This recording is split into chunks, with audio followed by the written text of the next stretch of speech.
ከጅማሬው ሰዎች ተመልካቾቻችን ነው ይሄማ እኔን አይመለከትም አይሉም። ሃይ ኳሊቲ ላይፍ ማለት ወይም ከፍተኛ ጥራት ያለው ምርጥ ኑሮ ማለት ሀብታም መሆን ማለት አይደለም፣ ግን ከኖሩ አይቀር ምርጥ ኑሮ መኖር በሚል ነው ዛሬ ለተመልካቾቻችን ይሄን የምናቀርበው።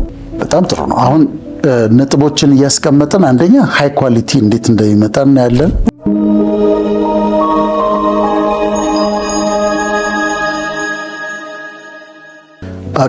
ከጅማሬው ሰዎች ተመልካቾቻችን ነው ይሄማ እኔን አይመለከትም በለፈሸት እንዳይሉ ሃይ ኳሊቲ ላይፍ ማለት ወይም ከፍተኛ ጥራት ያለው ምርጥ ኑሮ ማለት ሀብታም መሆን ማለት አይደለም፣ ዝነኛ መሆን ማለት አይደለም። በደንብ እናስረዳለን ምን ማለት እንደሆነ።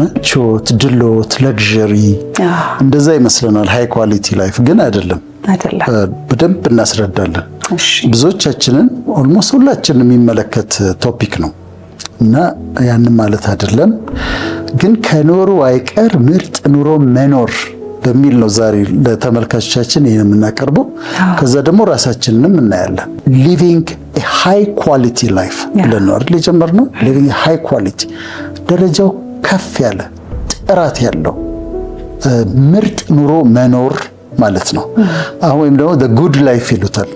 the good life ይሉታል። አሁን the good life የሚባለው ወይም ሃይ ኳሊቲ ላይፍ የሚባለው ሶስት የተለያዩ አመለካከቶች አሉ። እነሱን እናያቸው።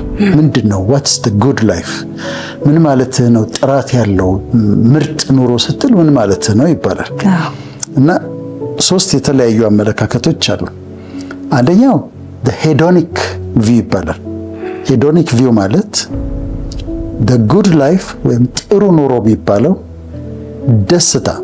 ደስተኛ መሆን፣ በጣም ደስተኛ መሆን፣ ምቾት፣ ድሎት፣ ኮምፈርት፣ ለግዠሪ፣ በጣም ለግዠሪየስ የሆነ ኑሮ መኖር፣ በጣም የሚመች ኑሮ መኖር፣ ደስተኛ መሆን፣ ጥሩ ምግብ መብላት፣ ጥሩ መኝታ ላይ ትራቭል ማድረግ፣ በጣም ትልቅ ቆንጆ ቤት ውስጥ መኖር፣ ፕሌዠር፣ ፔን የሌለበት ህይወት።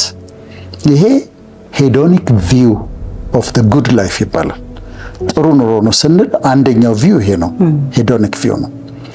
ሁለተኛው ዩዳይናሚክ ቪው ይባላል። ዩዳይናሚክ ቪው ደግሞ በኢነ የሚጀምረው ዩዳይናሚክ ቪው ደግሞ አይ the good lifeማ ፐርፐዝ ያለው ላይፍ ነው። ጉድ ላይፍ የሚባለው ዓላማ ያለው ህይወት ነው። ዓላማሽ ልጆችሽን ማሳደግ ሊሆን ይችላል። የሐኪሙ ዓላማ ህመምተኞችን ማከም ሊሆን ይችላል። የአስተማሪው ዓላማ ተማሪዎችን ማስተማር ሊሆን ይችላል። ግን ዓላማ ያለው ፐርፐዝ ድሪቭን የሆነ እሱ ህይወት ነው the good life የሚባለው። በራስሽ ላይ የምትሰሪበት፣ ራስሽን የምታሳድጊበት፣ በእውቀት የምታድጊበት፣ የምታንሽበት ህይወት፣ ፐርፐዝ ያለው ህይወት the good life ይሄ ነው ይላሉ። ሶስተኛው ቪው እይታ the meaningful view ይባላል። meaningful view ደግሞ ምንድነው? አይ the good lifeማ ለሌላው መኖር ነው። ለሌሎች ጥሩ ማድረግ ነው። ሌሎችም መርዳት ነው። ሌሎች ማካፈል ነው። እውነተኛ good life የሚባለው ይሄ ነው ይላሉ። ስለዚህ hedonic view ፕሌዠር፣ ደስታ፣ ለግዠሪ፣ ድሎት እንደዚህ። ዩዳይናሚክ ቪው ፐርፐዝ፣ ዓላማ፣ ራስ ላይ መስራት። ሚኒንግፉል ደግሞ ለሌሎች መኖር እንደዚህ ይላሉ። አሁን ከሶስቱ አወዳድረሽ መውሰድ ትችያለሽ፣ ግን ሌላ አማራጭ አለሽ። ሌላ አማራጭ ሶስቱንም አንድ ላይ ማድረግ ከሆነ ጥሩ። ሌላ አማራጭ እንዴት ነው? በጣም ጥሩ ገምተሻል። ሶስቱን አንድ ላይ ማድረግ ነው። ሶስቱን አንድ ላይ ማድረግ ሞደርን ሳይኮሎጂ the flourishing model of happiness ይባላል። the flourishing model of happiness ማለት ሶስቱን መቀላቀል ነው። ጥሩ ኑሮ ትኖሪያለሽ ያቅምሽን ያህል። the flourishing model of happiness የሚባል ሞደርን ሳይኮሎጂ ያመጣል። ምንድነው የሚያደርገው? ሶስቱን ይደምራቸዋል። ጥሩ ኑሮ መኖር ከተቻለ ለግዠሪየስ፣ ድሎት፣ ምቾት ያለው ኑሮ መኖር አንድ ሲደመር ፐርፐዝ ያለው ማድረግ ኑሮን በዓላማ መኖር፣ ራስሽ ላይ መስራት፣ ዓላማ ያለው ለዚህ ነው የምኖረው የምትይው ኑሮ መኖር ሲደመር ሰዎችን መርዳት፣ ሚኒንግፉል ማድረግ። እነዚህ ሶስቱ ሲደመሩ the flourishing model ማበብ ማለት ነው። ያለማቋረጥ ማበብ ማበብ ፍሎሪሽ የማድረግ ኑሮ የነዚህ ሶስቱ ድምር ነው ማለት ነው። እና እኔ በእነዚህ አምናለሁ ማለት በሶስቱ በመቀላቀሉ አምናለሁ። ይሄኛው ሞዴል በጣም ዲቴይል አለው፣ ጊዜ ስለማይበቃን እዛ ውስጥ አንገባም። ሌሎች ደግሞ አሁን የእንትን ሊሉ ይችላሉ ማለት እኔም አምንበታለሁ። አይ ምርጥ ኑሮ እኮ ከእግዚአብሔር ጋር መኖር ነው ሊሉ ይችላሉ። እስማማለሁ። ምርጥ ኑሮ ከፈጣሪ ጋር ተስማምቶ መኖር ነው። ከፍ ያለ ኳሊቲ እሱን እንደ ማጠቃለያ ታረጋለሽ፣ አንድ ላይ ታረጋለሽ። ትልቁ እሱ ነው። ስለዚህ በተቻለ መጠን ኢንጆይ ማድረግ፣ ዓላማ ያለው ኑሮ መኖር፣ ሰዎችን እየረዱ መኖር በጉድ ላይፍ ሃይ ኳሊቲ ላይፍ ነው ማለት ነው። አንዳንዱ ሊመርጥ ይችላል፣ ግን ትክክለኛው ግን ጥሩ የሚሆነው ሶስቱን አንድ ላይ ብታያቸው እና ብትቀላቀያቸው የግድ በጣም ለግዠሪየስ መሆን የለም፣ ግን በአቅምሽ ጥሩ ኑሮ ትኖሪያለሽ፣ ዓላማ ያለው ታረጊዋለሽ፣ ትርጉም ያለው ታረጊዋለሽ። በጣም ጥሩ ነው። አሁን ነጥቦችን እያስቀመጥን አንደኛ ሃይ ኳሊቲ እንዴት እንደሚመጣ እናያለን። ከፍ ያለ ጥራት ያለው ኑሮ እንዴት እንደሚመጣ እናያለን። ከዛ ደግሞ ምን ማድረግ እንዳለብን በዛው ጋር አብረን እያየን እንሄዳለን። እሺ፣ አንድ በጣም የሚያስገርም ጥናት ልንገርሽ። ጥናቱ የተጠናው እኔ እንደዚህ አይነት ጥናት ሰምቼ አላውቅም። ሃርቫርድ ዩኒቨርሲቲ ነው የሰራው። ጥናቱ የጀመረው በ1938 ዓመተ ምህረት ነው። 1938 የዛሬ 80 ምናምን ዓመት ነው ጥናቱ ማጥናት የተጀመረው። ያደረጉት ምንድነው 724 ወጣቶችን ወሰዱ። እነዚህ 724 ወጣቶች የተወሰኑት እዛ ዩኒቨርሲቲ ሃርቫርድ ተማሪዎች ነበሩ።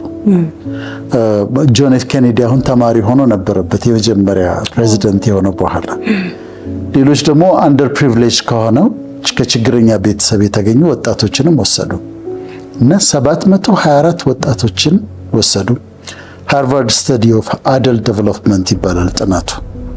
ግን ሰዎች ጤነኞች፣ ደስተኞች፣ ስኬታማ የሚያደርጋቸው ነገር ምንድነው የሚለውን ለማጥናት ነው የፈለጉት። ከዛ እነዛን 724 ሰዎች መከተል ጀመሩ ለአመታት። ባለት 70 ዓመት ምናምን አጥኞቹ እየተቀያየሩ አሁን የዚህ ጥናት አራተኛ ዳይሬክተር ነው እየተከታተሉ አጠኑ። ምንድነው ዋናው ነገር ነው ጥያቄው። ዋናው ነገር ምንድነው? ሰዎች ደስተኛ እንዲሆኑ፣ ጤነኛ እንዲሆኑ፣ የተሳካላቸው እንዲሆኑ ዋናው ምንድነው ተብሎ ነው። ገንዘብ ሆኖ አላገኙትም። ገንዘብ ሆኖ አላገኙትም። ገንዘብ አይደለም። ዝና ሆኖ አላገኙትም። በጣም የሚገርምሽ የጥናት ውጤት አሁን ጥናቱን ሲያወሩ ያጠኑት ሰዎች አሁንም ያሉ ስላሉ የሰው ልጅ ሃይ ኳሊቲ ላይፍ በጣም ጉድ ላይፍ የሚመሰረተው ሰዎች ከሰዎች ጋር ባላቸው ሪሌሽንሺፕ ነው የሚለው ጥናቱ የሚለው ባለሽ ኮኔክሽን ነው፣ ባለው ሪሌሽንሺፕ ነው። ሃይ ኳሊቲ ላይፍን በጣም ጤነኞች፣ በጣም ስኬታማ፣ ደስተኛ ሆነው ያገኟቸው ሰዎች በህይወታቸው በጣም ጥሩ ሪሌሽንሺፕ የነበራቸው ሰዎች። የሚገርም ነው። አካባቢያቸው ላይ ካሉ ሰዎች ጋር ከተለያየ አሁን እንመጣለን ወደሱ ዲቴይል ውስጥ ግን ፍሬንድሺፕ የጓደኝነት ጥሩ ጓደኝነት ሪሌሽንሺፕ ያላቸው፣ ጥሩ ሮማንቲክ ሪሌሽንሺፕ ያላቸው፣ የፍቅር ግንኙነት ያላቸው፣ ጥሩ የትዳር ግንኙነት ያላቸው፣ ከልጆቻቸው ጋር ከወላጆቻቸው ጋር ጥሩ ግንኙነት ያላቸው እነሱ ሆነው አገኟቸውና ዋናው ይሄ ነው ብለዋል።